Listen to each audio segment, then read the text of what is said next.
Halo, assalamualaikum warahmatullahi wabarakatuh. Berjumpa lagi dengan saya Eko Yudi Purnomo. Saya adalah peserta Diklasar CPNS Pemerintah Provinsi Banten tahun 2021. Ini adalah learning journal ketiga saya.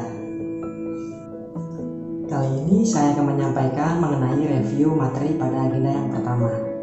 Materi yang pertama yaitu ada wawasan kebangsaan dan bela negara.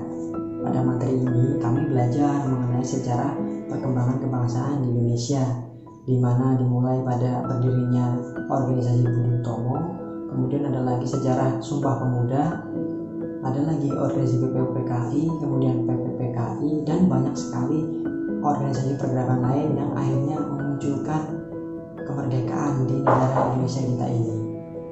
Kemudian kami juga belajar mengenai 4 konsensus dasar berbangsa dan bernegara, yaitu ada Pancasila, Undang-Undang Dasar 1945, kemudian Semuanya Bhinneka Tunggal Ika, dan Negara Kesatuan Republik Indonesia. Pada materi ini kami juga belajar tentang apa sih itu bela negara, kemudian bagaimana cara kita mengaplikasikannya pada kehidupan sehari-hari sesuai dengan tugas dan jabatan kita di instansi masing-masing. Kami juga belajar mengenai nilai dasar bela negara, yaitu tentang cinta tanah air, sadar berbangsa dan bernegara, setia pada Pancasila, rela berkorban untuk bangsa dan negara, kemudian kemampuan awal bela negara. Kemudian materi yang kedua yaitu tentang analisis isu-isu kontemporer, di mana kami belajar tentang isu-isu yang sering berkembang di Indonesia, yaitu seperti korupsi, kemudian terorisme, radikalisme, pencucian uang, bahkan sampai seperti penyebaran berita hoax.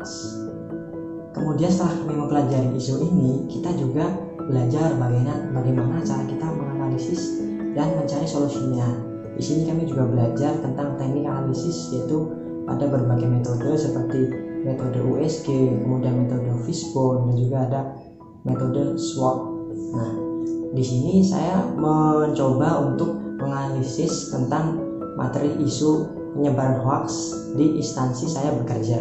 Kemudian itu adalah sebagai tugas yang kemudian dibuat suatu artikel untuk menganalisis isu yang ada di instansi kerja saya. Kemudian materi ketiga pada agenda yang satu ini adalah tentang kesiapsiagaan bela negara, di mana pada hari ini dilakukan Zoom meeting bersama dengan mentor kami Bapak Rahmat Suyatna. Kami belajar mengenai kesiapsiagaan bela negara, yaitu tentang bagaimana cara kita melakukan tindakan siap siaga, bukan tentang perang, karena kita sudah tidak seperti pada masa zaman dahulu. Kita justru harus mempersiapkan diri kita untuk bisa bekerja ataupun mengabdi sebagai calon CPNS pegawai negeri sipil. Kita harus bisa menjaga diri kita, menjaga kesehatan jasmani kita, menjaga kesehatan rohani kita, agar bisa tetap fit, tetap sehat maksimal, sehingga kita bisa bekerja dan mengabdi dengan baik kepada negara kita sesuai dengan jabatan dan fungsinya di instansi masing-masing. Setelah mempelajari materi agenda satu ini, kami memahami bahwa menjadi ASN harus mempunyai jiwa nasionalisme yang tinggi. Hal ini bisa diwujudkan dengan cara menjadi tauladan yang baik untuk lingkungan sekitarnya maupun di instansi tempat kita bekerja.